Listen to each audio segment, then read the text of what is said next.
르우벤의 삶에서 중요한 두 번째는 간음 사건입니다. 이제 세월이 흘러서 야곱의 사랑을 받았던 라헬이 아이를 낳고 죽습니다. 야곱 집안의 막내인 베냐민이 이때 태어납니다.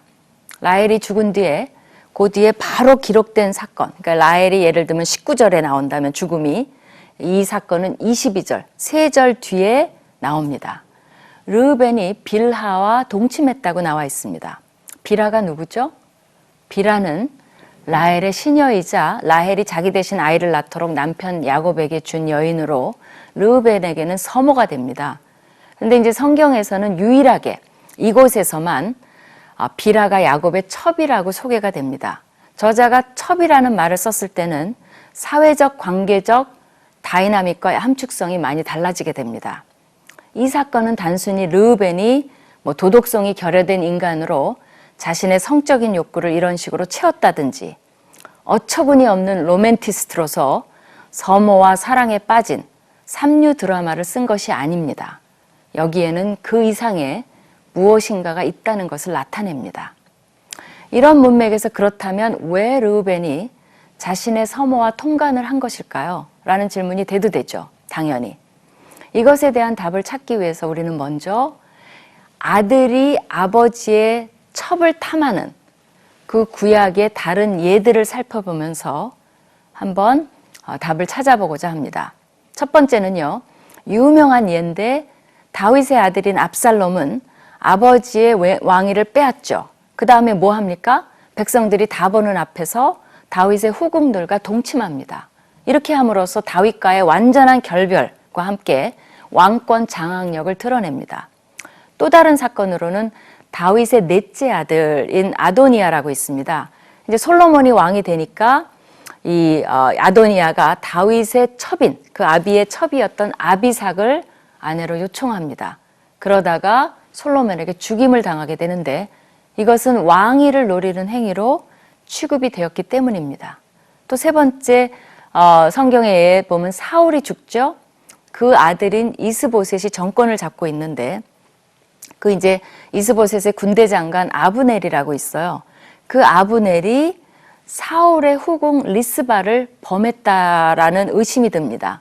그러니까 이스보셋이 그 아브넬의 충성심을 의심하면서 그 추궁하는 이야기가 나옵니다. 이 세 사건들을 종합해 보면 다 아버지의 첩을 아들이나 또 그 밑에 중요한 인물이 탐하는 주제가 들어 있습니다. 이러한 상황들을 살펴보았을 때 르우벤의 행동 속에는 단순히 빌하와의 쾌락적인 측면보다는 야곱 집안의 복잡하게 얽힌 가족관계 속에서의 계산적으로 나온 행동으로 보입니다.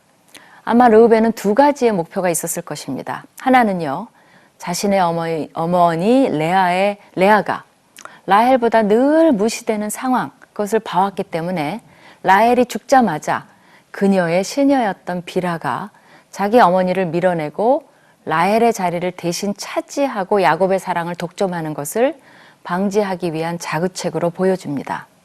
자신의 어머니에 대한 아버지의 태도에 대한 반항심과 불만이 이러한 행동으로 표출된 겁니다. 탈무드에 보면 르우벤에 대해서 이런 이야기가 나옵니다. 르우벤은 자기 어머니의 굴욕에 대해 분개했다. 그는 내 어머니의 동생이 어머니에게 경쟁자였다면 내 어머니의 동생의 시녀 또한 어머니의 경쟁자임에 틀림없다라고 생각했다는 겁니다. 이런 경우 빌하는 평생 생과부로 지낼 가능성이 높습니다. 다윗도 자기의 아들이 범한 후궁들과는 평생 잠자리를 함께하지 않습니다. 빌하가 또 다른 자식들을 생산해서 세력을 키울 가능성도 동시에 배제한 것입니다. 두 번째 그 르우벤의 머릿속에 무엇이 있었을까라고 생각해 본다면 이제 아버지가 일단 돌아가시고 나면요. 고대 근동에서는 장자가 아버지의 집 또 재산, 집이 아니죠. 아버지의 첩들과 재산을 차지하는 경우가 있습니다. 이제 죽었을 경우에. 근데 르우벤은 장자의 재산권과 권리가 야곱이 사랑하는 라헬의 자식들에게 부당하게 넘어가는 것을 방지하기 위해서 미리, 아버님이 돌아가시지도 않았는데 미리 장자로서 자신의 권리를 주장한 것으로 보입니다. 이렇게 함으로 아버지의 권위에 도전하고 자신의 권위를 각인시키는 역할을 한 것입니다. 역기능적 가정 속에서 나온 역기능적인 발상인 겁니다. 야곱 가정의 수치스러운 면모입니다. 모세오경에서는 이러한 르우벤과 같은 행동을 단호하게 정죄합니다. 레위기에 보시면 누가 계모와 잠자리를 같이 하여 자기 아버지를 욕되게 하였으면 두 사람 다 죽이라고까지 얘기합니다. 그들은 죽어 마땅하다라고 얘기합니다. 신명기에서도 아버지의 아내와 동참하는 것은 그의 아버지의 침상을 모독하는 것이니 그런 자는 저주를 받는다 하며 모든 백성은 여기에 대해서 아멘 하십시오 라고 가르칩니다.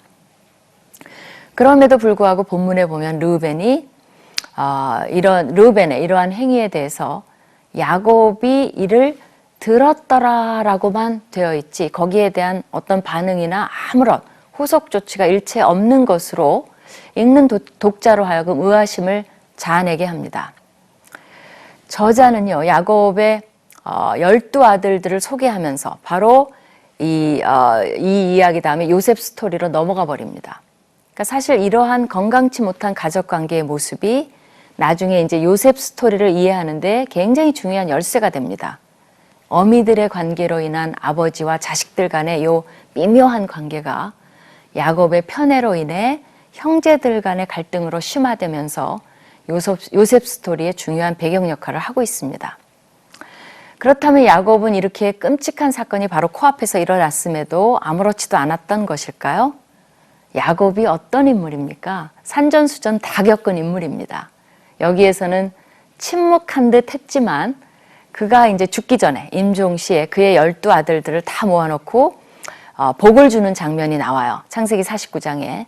근데 이제 야곱이 르우벤 차례 처음이겠죠. 첫 아들이니까 야곱이 르우벤을 향해 이 사건을 결코 잊지 않고 있었다는 것을 분명히 합니다.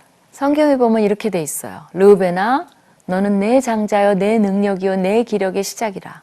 위풍이 월등하고 권능이 탁월하다마는 물의 끓음 같았은즉 너는 탁월하지 못하리라.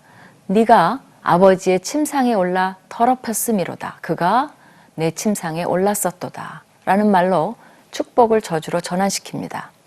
이 임종의 말을 다시 반추해 볼 필요가 있습니다. 여기에서 더럽혔다는 단어는 거룩하다는 뜻과 반대되는 개념입니다.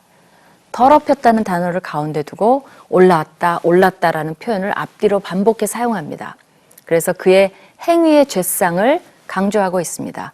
그가 올라간 곳은 마땅히 장자의 자리가 아니라 엉뚱하게 아비의 침상에 올랐었다는 것을 강조하고 있습니다. 르우벤이 원래 어떤 아들인지를 야곱은 이야기합니다. 너는 내 장자여 능력이여 내 기력의 시작이라. 사실 야곱이 르우벤을 얼마나 자랑스럽게 생각했는지를 보여줍니다. 르우벤에게는 장자라는 특권의 위치가 주어졌었습니다.